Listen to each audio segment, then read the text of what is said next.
C'est l'heure du compte-rendu du week-end. Soyez les bienvenus sur Ecclesia TV. Excellente attention. En présence du nonce apostolique en Côte d'Ivoire, Monseigneur Paolo Borgia, des personnalités politiques, administratives et coutumières, des prêtres, religieux, religieuses et de nombreux fidèles laïcs venus de la région des Grands Ponts et d'ailleurs, la 119e Assemblée plénière ordinaire de la Conférence des évêques catholiques de Côte d'Ivoire s'est achevée le dimanche de la solennité de la Sainte Trinité par une célébration eucharistique présidée par Monseigneur Jean-Jacques Kofi Ouakofi, évêque de San Pedro. Au cours de son homélie, l'évêque du diocèse de San Pedro a livré une méditation au peuple de Dieu sur la solennité de la Sainte Trinité, s'appuyant sur les textes liturgiques du jour. Dieu le Père, Dieu le Fils, Dieu l'Esprit Saint sont réunis dans une unité d'amour pour soutenir l'action de salut de l'Église. La Trinité constitue donc le cœur de notre foi. On parle du mystère de la Sainte Trinité, il ne faudrait pas s'effrayer, car un mystère n'est pas forcément ce qu'on ne comprend pas, mais c'est ce dont on n'a jamais épuisé la signification. Il en va de même pour la Trinité. Il faut se réjouir d'une réalité extraordinairement fascinante et dont l'amour est la caractéristique. La Sainte Trinité dégage l'amour. Nous adorons un seul Dieu, un Dieu unique en trois personnes. Ces personnes sont distinctes et jouent chacune un rôle précis. Toutes les trois, nous enseigne le credo de Nicée et de Constantinople, reçoivent même adoration et même gloire. La coïncidence de la messe de clôture de notre 119e Assemblée plénière avec la solennité de la Sainte Trinité est un signe de la providence liturgique qui veut éclairer de la lumière d'en haut notre vision commune et partagée de l'Église en Côte d'Ivoire qui se veut une Église communion au service de tous. L'évêque de Daloa a pour sa part souhaité une très bonne fête des mères. Femmes et mères de bonne et mères du monde entier, et vous toutes venues participer à ce grand événement de notre Église famille, bonne fête des mères. Occasion pour Monseigneur Jean-Jacques Kofi Ouakofi, vice-président de la conférence épiscopale, de revenir sur l'état d'avancement des travaux de la lettre pastorale sur l'éducation en Côte d'Ivoire au service du développement humain intégral qui va paraître dans quelques mois. Cette troisième assemblée plénière ordinaire de l'année 2021 des évêques ivoiriens est consacrée essentiellement, comme à l'accoutumée, au bilan des secrétariats exécutifs nationaux, des commissions que compte la conférence épiscopale ivoirienne. Les fidèles catholiques de la région des Grands Ponts ont rendu grâce au Dieu Tout-Puissant qui a donné l'énergie nécessaire pour porter ses assises jusqu'au bout dans le village de Bonne.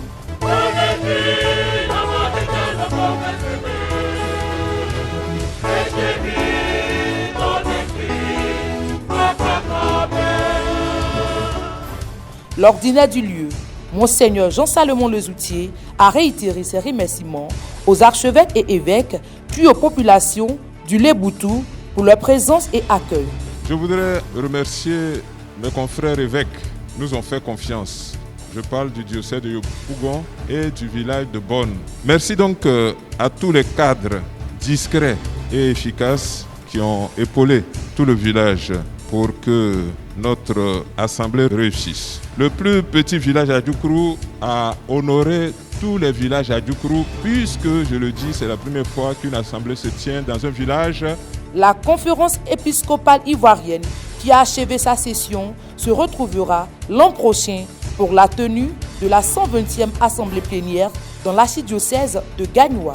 Le gouvernement tient à être aux côtés de toutes les communautés religieuses et en particulier de l'Église catholique qui en ce jour fête la fête de la Sainte Trinité qui coïncide avec la clôture de l'assemblée plénière de la conférence des évêques catholiques. Les évêques catholiques ont réfléchi pour une nouvelle pastorale qui prendra en compte le développement intégral des Ivoiriens. Et en tant que gouvernants, nous sommes sensibles à cette nouvelle approche, à cette réflexion profonde qui devrait nous donner des pistes pour construire un Ivoirien nouveau. Nous avons vécu une belle cérémonie, une belle messe, cette solennité de la Sainte Trinité. Et je pense que tous les chrétiens d'ici sont heureux pour cette événement. Donc je voulais dire merci au Seigneur.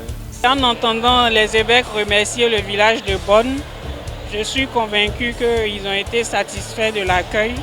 Et vraiment, Bonne nous a relevé le visage comme Monseigneur l'a dit. Et nous sommes très fiers, très heureux. Je suis ému et surpris. Bonne, c'est si petit village. Peut-il accueillir un tel événement? Mais Dieu est aidant, parce que rien n'est fortuit. Dieu nous a donné les moyens de recevoir cette conférence. Nous avions cru, parce que nous espérions à notre Seigneur. Parce que Dieu lui-même l'a dit, il ne peut pas nous confier une charge que nous ne pouvons pas décharger. Chers frères et sœurs, à la Pentecôte, tous les catholiques de Côte d'Ivoire ont fait une grande collecte pour le Fonds national catholique. Je voudrais unir à mes frères dans l'épiscopat, dire un grand merci à tous les catholiques pour leur générosité, pour travailler à la construction d'une église communion autonome au service de tous. Merci infiniment. Pendant ces assises, nos évêques se sont penchés sur les orientations de pastoral d'ensemble dans l'église Famille de Dieu et essentiellement sur le rôle des laïcs dans l'éducation en Côte d'Ivoire au service du développement humain intégral. Un extrait du communiqué final sanctionnant la fin de ces assises de la 119e Assemblée plénière de mai 2021 prononcé par Monseigneur Jacques Assonvon Aïwa, évêque auxiliaire de l'archidiocèse de Bouaké. Les travaux de la conférence se sont poursuivis et ont porté, entre autres, sur les points suivants.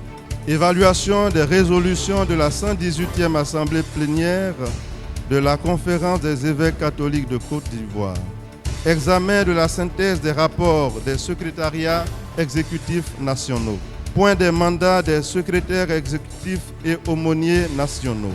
État d'avancement des préparatifs du congrès extraordinaire du clergé qui se tiendra du 7 au 11 juillet 2021 à Yamoussoukro. État d'avancement de la lettre pastorale sur l'éducation en Côte d'Ivoire au service du développement humain intégral. État des finances du Conseil pour les affaires économiques. À l'issue des travaux, les évêques ont célébré une messe d'action de grâce en la chapelle Sacré-Cœur de Jésus de Bonne, en présence de nombreux fidèles. 31 mai 1981, 31 mai 2021, il y a 40 jours, jour pour jour, que Monseigneur Bruno Kwame, évêque émérite d'Abingoro, a été fait prélat. Si ce digne serviteur de Dieu était encore en vie, il aurait donc célébré son jubilé d'éméraude épiscopal. Mais rappelons que le Seigneur en a décidé autrement. Le lundi 17 mai dernier, il a rappelé à lui, dans sa 93e année, cet homme de foi qui professait « Non, je ne mourrai pas, je vivrai pour annoncer les merveilles du Seigneur ». Ces obsèques se dérouleront du 17 au 18 juin 2021. Le dimanche 30 mai dernier, la 119e Assemblée plénière des évêques catholiques de Côte d'Ivoire, officiellement ouverte, le mardi 25 mai dernier, s'est refermée. Cette rencontre n'a pas seulement été marquée que par des réflexions, mais aussi par des actions sociales. Ainsi, le samedi 29 mai, ils ont procédé à des œuvres de miséricorde corporelle qui ont consisté à faire des dons à l'école primaire publique EPP 3 du village de Grand Boubouri, à l'infirmerie et à la maternité du village de Baude. Face aux évêques, nos seigneurs Jean-Salomon Lesoutier, évêque du diocèse de Yopougon, et Jean-Jacques Ofiwa Kofi, évêque du diocèse de San Pedro, puis des autres membres de la délégation ayant effectué le déplacement et en présence des élèves, des cadres et de la communauté villageoise, Monsieur Animel Yedes Laurent, chef du village de Grand Boubouri, a exprimé sa gratitude. Aujourd'hui, on reçoit ce don, mais pour Boubouri, c'est une joie immense. Il est clair qu'à la rentrée, nous allons nous retrouver pour tenir des réunions et chaque groupe scolaire sera servi comme il se doit et nous allons garder le reste pour l'utiliser plus tard. Nous voulons dire merci principalement à ce village et à Brim. Nous voulons également dire merci aux évêques d'être venus chez nous et vivre nos réalités dans nos villages. En tout cas, vous avez découvert Bonne. Monsieur Katemel Jacques, directeur de l'EPP 3 de Grand Boubouri, s'est dit être reconnaissant aux évêques tout en promettant de faire bon usage des articles scolaires reçus. Après cet acte de charité que viennent de poser les les évêques de Côte d'Ivoire, vraiment, c'est un sentiment de joie, un sentiment de bonheur qui m'anime parce que nous avons reçu des documents qui faciliteront le travail des enseignants au bénéfice des enfants.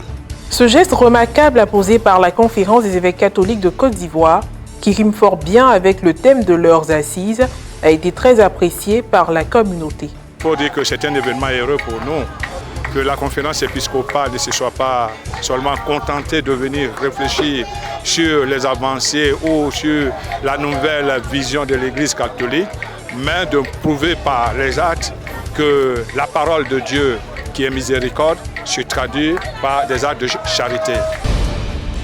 Le centre de santé du village de Bonne, composé de l'infirmerie et de la maternité Sainte-Lucie, où nous retrouverons une autre délégation d'évêques, Monseigneur Ignace Bessi-Dobo, archevêque de Korogo et président de la conférence des évêques catholiques de Côte d'Ivoire, Gaspard Bébigneba, évêque du diocèse de Mans et administrateur apostolique d'Odiéné, Joseph Akeyapo, archevêque de Gagnois, et Maurice Konankwasi, évêque émérite de Daloa, avec eux des prêtres, parmi lesquels le père Emmanuel Woina, secrétaire général de la Conférence des évêques catholiques de Côte d'Ivoire. Au programme, prières, échanges. Vous savez, les évêques de Côte d'Ivoire se sont donnés comme vision de construire sur les 5 ans de 2017 jusqu'en 2023 une église communion autonome au service de tous. C'est-à-dire être comme la première communauté chrétienne dont il est question dans les actes des apôtres. Cette communauté, cette église primitive, avait un seul cœur, une seule âme, et leur préoccupation était que dans la communauté, personne ne soit dans le besoin. Présentation du centre de santé. Akbaro, c'est pour nous une grande joie de vous accueillir chez nous, à Bonne, dans le centre de santé qui est composé de 2 services, un dispensaire et une maternité. Le dispensaire dirigé par l'infirmier major Mbra Yao Théodore, votre serviteur, et qui a à ses côtés 2 aides-soignants. La maternité qui est dirigée aussi par la dynamique sage-femme, Kwaou Natacha, que voici, qui a à son côté une aide-soignante. Au nom de la Conférence des évêques catholiques de Côte d'Ivoire, Monseigneur Bessi a remis une enveloppe contenant la somme d'1 million de francs CFA que les 2 services du centre de santé devront se partager à part égale. Monsieur François Djambi, chef du village de Bonne, n'a pas manqué d'exprimer les sentiments qui l'animaient. Messieurs les évêques, nous sommes très heureux. Le village de Bonne, qui est comme Nazareth à l'époque, aujourd'hui, tout le Léboutou voit le village de Bonne comme Nazareth. Qu'est-ce qu'on peut faire de Nazareth? Qu'est-ce qui va sortir de Nazareth? Qu'est-ce qui va sortir de Bonne? Voilà la preuve que Dieu lui-même a fait. Après la bénédiction de l'Assemblée, la délégation a effectué une visite des locaux.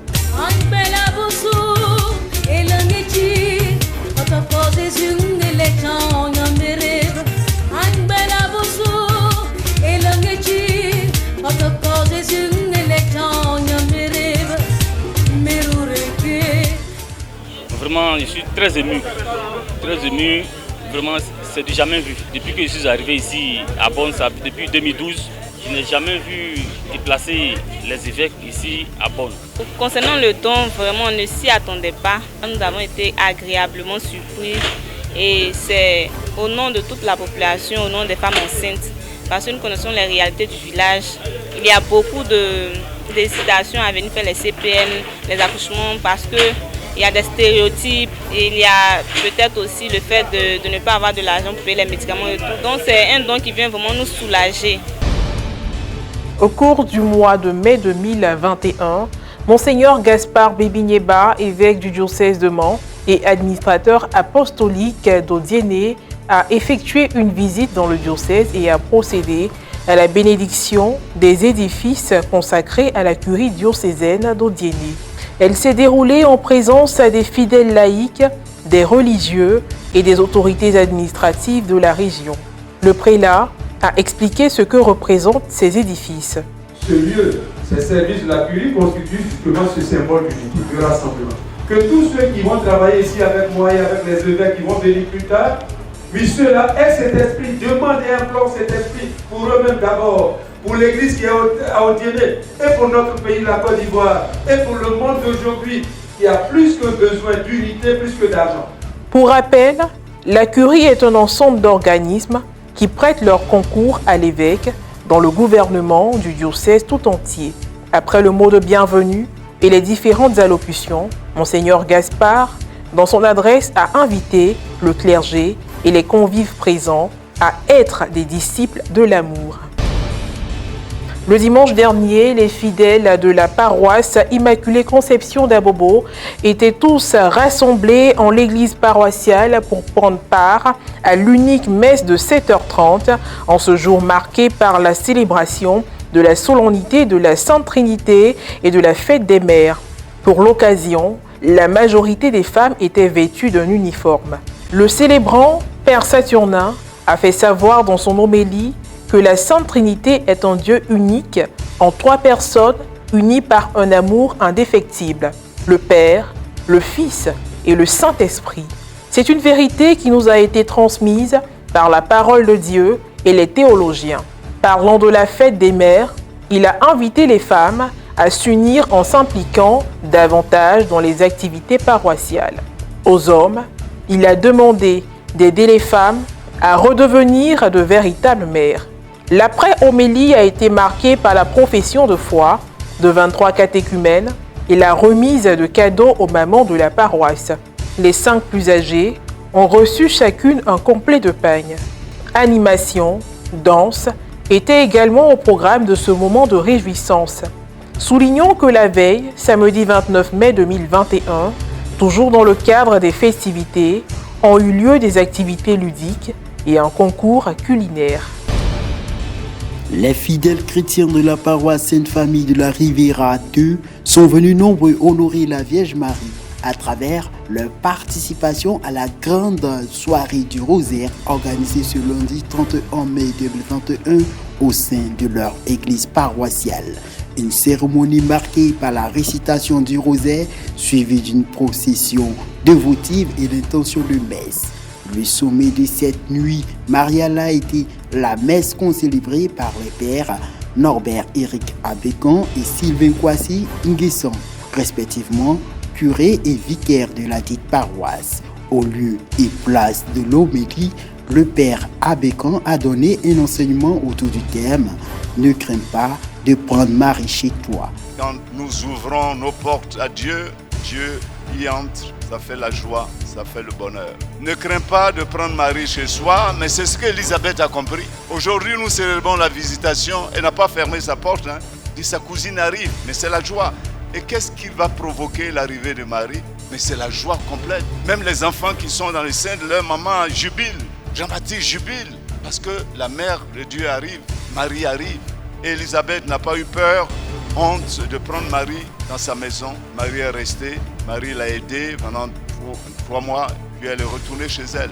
Mes chers amis, posons-nous la question, qu'est-ce qui fait que souvent nous avons honte de prendre Marie chez nous, dans notre vie? C'est tout simplement parce que les gens nous ont dit que c'est Mami Wata, c'est Sirène des eaux. Moi, prendre Mami Wata chez moi, prendre Sirène des eaux chez moi, jamais. D'ailleurs, les chapelets, tout ça, je les jette. Voilà, mes chers amis, quand vous vous laissez tromper par des menteurs, vous avez peur de prendre Marie chez vous parce qu'on vous a trompé. On a mis dans votre tête, on a fait un lavage de cerveau dans votre tête. On a montré un visage hideux de la Vierge Marie, la mère du Christ. Non, vous ne la prenez pas, vous la rejetez. Au cours de cette soirée, une prière a été faite à l'intention des élèves et étudiants en classe d'examen. Ceux et celles qui présentent un concours, recherchent un emploi ou un stage, ceux et celles qui rencontrent des difficultés dans leur travail ou leurs études, mais aussi pour tous les employeurs présents. Autre moment fort, dépôt de roses et consécration à la Vierge Marie. Je te choisis aujourd'hui, ô Marie, en présence de toute la cour céleste, pour ma mère et ma reine. Je te livre et consacre en toute soumission et amour mon corps et mon âme, mes biens intérieurs et extérieurs. Le dimanche dernier, en la solennité de la Très Sainte Trinité, le Père Sylvain Kwasi Nguessan, vicaire de la paroisse Sainte Famille de la Riviera 2, a présidé la messe au cours de laquelle les mères ont été célébrées. Le célébrant a dans son homélie fait le lien entre l'amour manifesté à travers le mystère de la Sainte Trinité et l'amour d'une mère. Son divine, l'amour circule. Et cet amour, Dieu ne le garde pas pour lui-même. Qu'est-ce qu'il fera dans l'histoire du salut? Il va se révéler aux hommes en leur communiquant son amour. Ce qu'on appelle en théologie la Trinité immanente, Dieu en lui-même, qui est une forme de famille trinitaire, et la Trinité économique, Dieu qui sort de lui pour se communiquer aux hommes dans leur histoire. Pour dire quoi? Pour dire que l'amour, chers frères et sœurs, n'est pas égoïste. La Trinité, ça nous invite à prendre conscience que l'amour n'est pas égoïste. L'amour, eh bien, c'est sortir de soi pour se donner aux autres. C'est sortir de soi pour se communiquer à l'autre. C'est sortir de soi pour aller vers l'autre, pour vivre avec l'autre, pour créer des relations, pour un vivre ensemble harmonieux, de communion avec l'autre. La force de l'amour et sa singularité, chers frères et sœurs, c'est de se donner. Mais de se donner sans compter et de manière gratuite et désintéressée. C'est en cela que je ferai le lien avec la mère, la maman. Qu'est-ce qu'une maman? Mais une maman, chers frères et sœurs, c'est avant tout celle qui aime. Une maman, c'est ensuite celle qui aime. Et c'est enfin celle-là, la maman, c'est l'amour. L'amour au commencement, l'amour dans le développement de la vie et l'amour à la fin de la vie. Et l'image parfaite, c'est la Vierge Marie. Au commencement, elle a son fils en elle, elle vit avec lui, au pied de la croix, elle est toujours là pour le recevoir. Et c'est ça, chers amis. Une maman, c'est celle qui est faite pour aimer, c'est son ADN. Voilà pourquoi dans la Bible, eh bien, on parlera de Dieu comme celui qui a des entrailles comme une mère.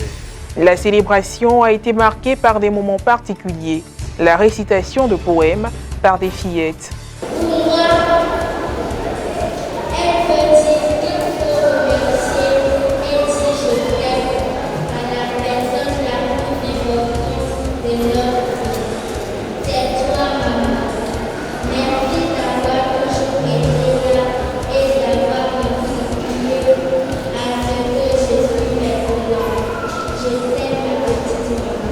Les mamans de la paroisse, avec leurs cadeaux en main, ont été bénies par le Père Sylvain.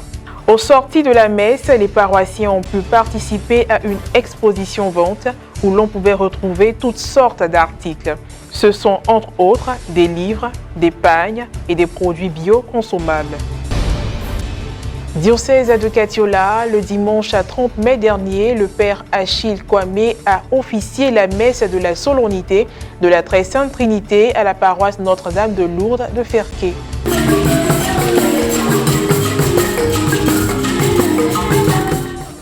C'était en présence de nombreux fidèles et surtout des mères de la paroisse à célébrer ce jour.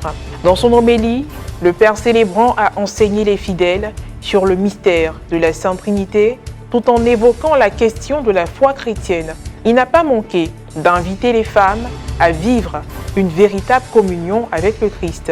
Particulièrement aux femmes, le message est adressé. Vous connaissez bien le thème, n'est-ce pas? Le thème de la célébration des femmes cette année-là invite à quelque chose de très fort. C'est vrai, on va s'épanouir, mais il n'appelle que Jésus qui lance à chaque femme à s'investir du cœur et non pas à venir figurer dans la présence de son corps. En fait, l'Église, la communauté, dans son ensemble évolue, mais ceux-là n'évoluent pas, mais peuvent évoluer à cause du nombre d'années passées dans l'Église. À ceux-là, la Trinité venait signifier qu'il y a problème de foi personnelle. La foi de l'Église est là pour m'accompagner, me soutenir. Elle n'est pas ma foi personnelle. Car même si la Sainte Trinité travaille à un même objectif, tous ne font pas forcément la même chose. Les personnes donc de la Sainte Trinité ne sont pas confondues. Confesser que Dieu est mort ou Dieu s'est fait chair, c'est juste. Mais dire que le Père est mort ou le Père s'est fait chair, c'est une grave contre la foi. Dans l'après-midi du même dimanche, a eu lieu un match de football sur le terrain de l'école primaire catholique garçon de Ferquet, en présence du père Emmanuel Lacoum, curé de la paroisse Notre-Dame de Lourdes. Le match a opposé les femmes de la paroisse Notre-Dame de Lourdes à celles de la paroisse Saint-Jean-Baptiste du quartier Gare. Après plusieurs minutes de jeu, les deux équipes féminines ont fait un match nul blanc qui a donné suite au tir au but.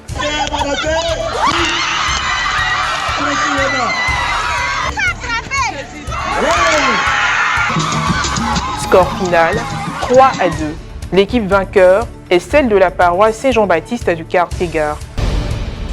L'Assemblée générale extraordinaire de l'Association nationale de l'école catholique de Côte d'Ivoire s'est tenue le mardi 1er juin 2021 à Abidjan-Cocody de Plateau au centre Serrao de pastoral et de mission avec pour objectif de poursuivre les réformes du système éducatif catholique pour un meilleur service de l'école ivoirienne et aussi échanger sur les nouvelles dispositions statutaires de l'association.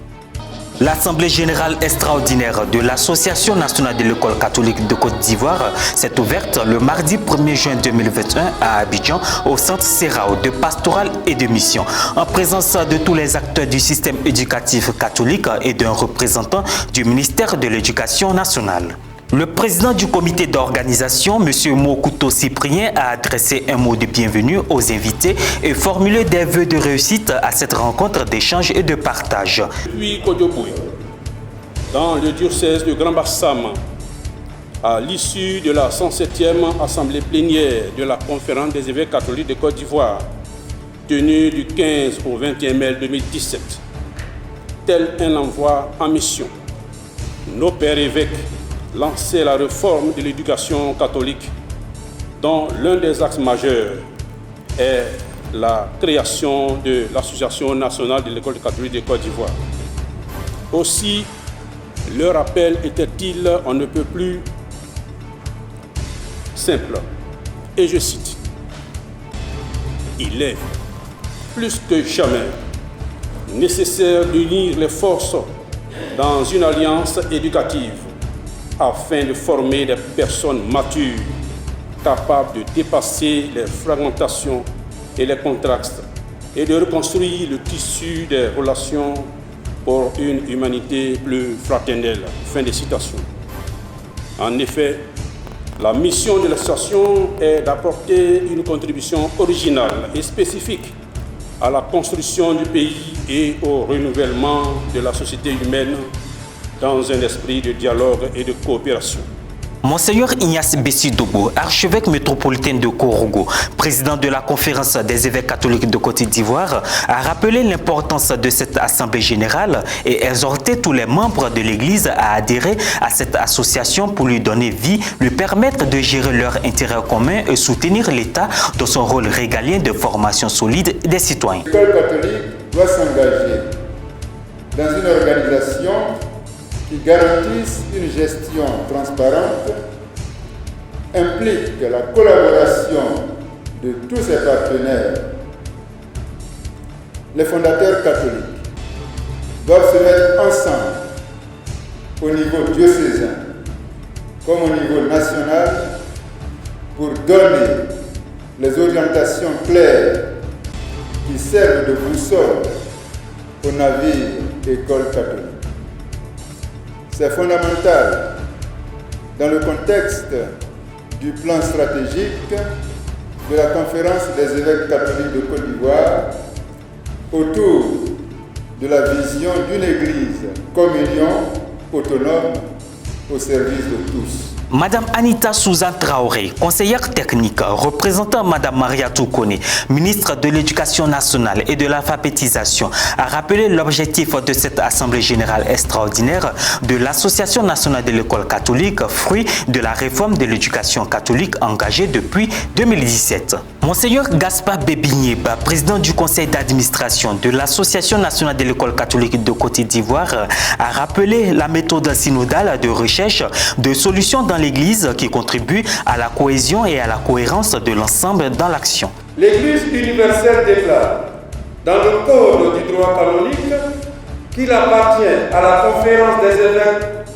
de dicter des règles générales concernant le champ d'action pastorale de l'éducation catholique et qu'il revient à l'évêque diocésain de l'organiser et de veiller sur lui. Confère canon 804, paragraphe 1. Ainsi, en application de cette disposition, la Conférence des évêques catholiques de Côte d'Ivoire a engagé une réforme en vue de moderniser l'organisation et le fonctionnement de l'école catholique.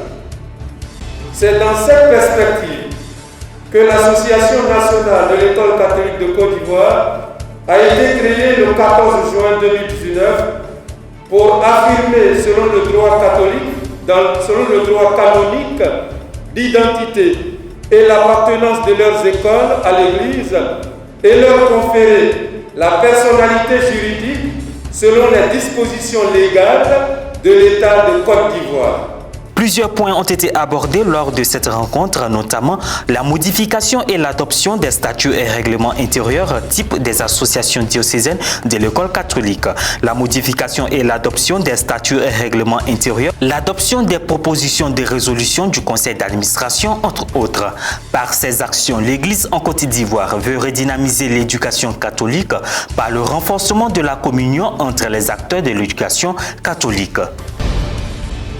Au terme de la cérémonie d'ouverture avant les travaux en assemblée, conformément aux dispositions statutaires, nous avons recueilli des propos auprès des acteurs du système éducatif présents à cette assemblée générale extraordinaire de l'Annexie. La réforme a commencé depuis 2017 et les résolutions qui ont été prises depuis cette période ont été parfaitement exécutées jusqu'à ce jour. Et chaque fois qu'il y a une situation et que des résolutions sont prises par nos pères évêques, ces résolutions sont intégralement appliquées, totalement appliquées, sans traîner les pieds. Donc ce sera pareil. Au cours des travaux, il y aura des questions qui seront débattues, des décisions seront prises. Et justement, si nous sommes en assemblée, c'est pour que nous prenions acte de ce que nous avons ensemble décidé et que chacun à son niveau puisse l'appliquer. Donc je peux vous rassurer qu'à ce niveau-là, il n'y a pas de problème. Tous les acteurs sont décidés à aller très loin avec cette réforme pour que notre école redore son blason. L'implication des CEDEC est totale. Ils sont sincèrement engagés dans la réforme avec nous parce que avant tout, c'est eux qui sont confrontés directement aux problèmes de l'école catholique, étant donné qu'ils ont un énorme personnel, chacun à son niveau, et que donc pour cela, ils sont confrontés à des réels problèmes. Donc les questions que nous traitons au niveau national, ce sont les problèmes, les questions qui nous apportent et ensemble, essayer de trouver des solutions. C'est toujours un honneur de participer à tout ce qui peut contribuer au bien même de l'Église catholique de Côte d'Ivoire, notamment l'éducation catholique qui est vraiment une plateforme de l'animation missionnaire. Quand l'éducation se porte bien, c'est l'Église catholique qui se porte bien et c'est la Côte d'Ivoire qui se porte bien. Donc il est important, quand il s'agit de réorganisation et de structuration de cet instrument pastoral, il est important qu'on se déplace. C'est pourquoi nous sommes venus pour participer efficacement et effectivement aux travaux. La conférence a adopté déjà la restructuration, la réorganisation de l'éducation catholique. Donc les évêques eux-mêmes, c'est eux-mêmes qui boostent l'affaire. Donc toutes les recommandations qui sont prises seront du goût des évêques, puisque les évêques ont besoin d'être soutenus dans ce qu'ils font, dans leur action. La nouveauté de cette réforme, c'est qu'aujourd'hui l'école catholique a un nom et il faut compter avec les difficultés dans la mise en route de cette réforme, mais c'est aussi un signe que nous sommes sur la bonne voie. Parce que quand quelque chose commence difficilement, avec des réticences, c'est un signe que nous sommes sur la bonne voie et il faut y aller. Donc je pense que la nouveauté dans cette réforme, c'est qu'aujourd'hui, l'école catholique, l'éducation catholique a un nom. C'est une association qu'on connaît et qui est publiée, j'allais dire, dans le journal officiel de l'État. Et alors, on la traite comme telle, avec des droits. Les évêques européens et africains réaffirment dans une note publiée à l'issue du séminaire inspiré par l'encyclique du pape François Fratelli Tutti que la communion et la solidarité universelle sont un besoin urgent. Ils ont réaffirmé également leur collégialité et leur engagement à promouvoir la dignité humaine, la fraternité et la solidarité qui sont au cœur de l'existence humaine et de la coexistence pacifique. Le dialogue interreligieux, motivé par une ouverture sincère à Dieu, le Père de tous les hommes, est donc invoqué par les prélats comme un moyen de contrer les attitudes de haine, d'hostilité et d'extrémisme, de violence et d'effusion de sang, ainsi qu'un moyen de stimuler l'amitié, la paix, l'harmonie et de garantir la liberté religieuse, qui est un droit humain fondamental pour tous les croyants. Le Conseil des conférences épiscopales d'Europe et le Symposium des conférences épiscopales d'Afrique et de Madagascar ont également lancé un appel fort à être une église qui sort pour aider à construire un monde meilleur.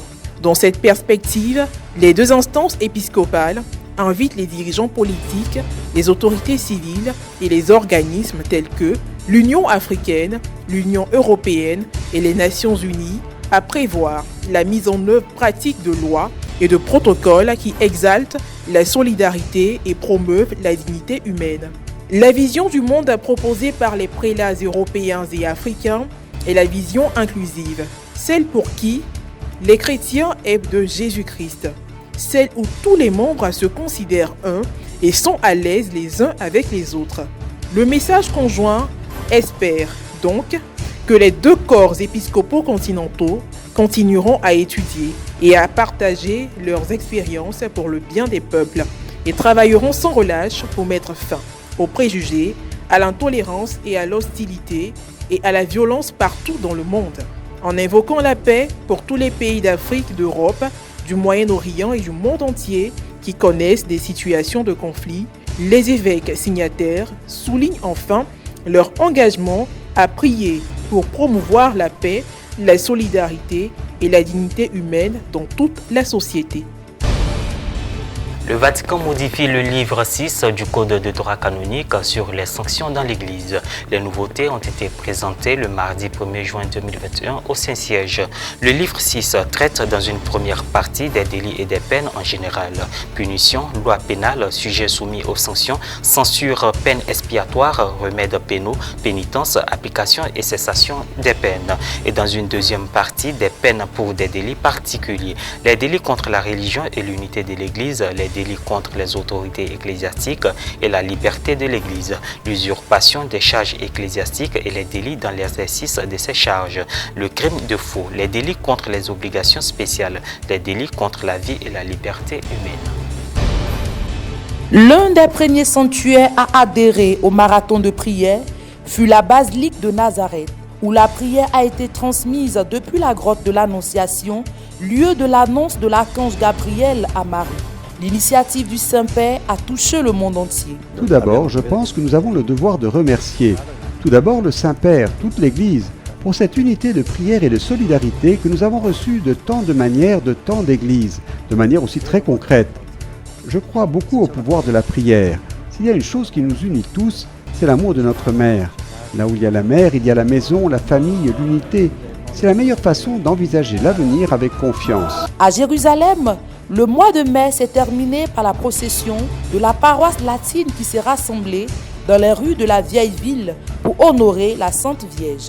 Dans un premier temps, tous les fidèles se sont rassemblés dans l'église paroissiale de Saint-Sauveur pour participer à la Sainte Messe dans les rues de la vieille ville. S'est ensuite déroulée la procession traditionnelle présidée par le patriarche avec la participation de frère Francesco Paton, custode de Terre Sainte, des franciscains et une chaleureuse participation de la communauté chrétienne locale.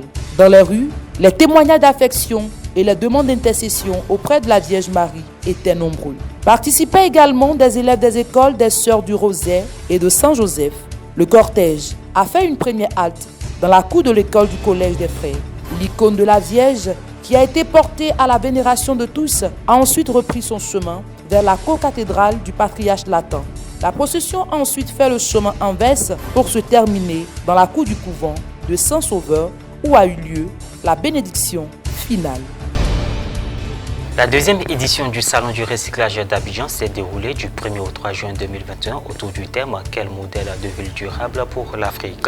Cet événement officiellement lancé le 20 mai 2021 à la Chambre de commerce et d'industrie de Côte d'Ivoire a été marqué par des expositions, des visites d'entreprises et des ateliers. Il a eu la participation d'experts parmi lesquels Nora Monet, rudologue spécialisée en économie circulaire. La filière consiste à prendre des ressources, à fabriquer des objets, à les vendre, le consommateur les utilise et tout de suite après il les jette.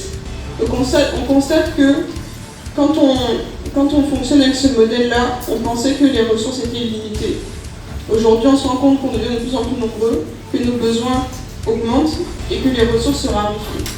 On a toujours pensé qu'on pouvait produire des déchets sans problème. Aujourd'hui, on se rend compte que les déchets posent des problèmes. Et si on ne change pas la manière de gérer les déchets, il y aura bientôt plus de place pour stocker, il y aura de plus en plus de maladies. Ainsi, il faut repenser l'économie. Selon les Nations Unies, la population urbaine a dépassé la population rurale pour la première fois de son histoire en 2007, une augmentation qui n'est pas sans conséquence sur l'environnement.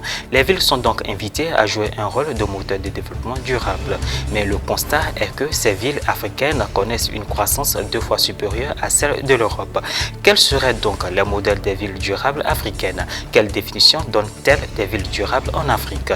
Quels sont les enjeux du développement durable sur le continent au moment où la plupart des populations vivent dans ces habitats informels? Quelles solutions techniques, institutionnelles et financières peuvent apporter les villes?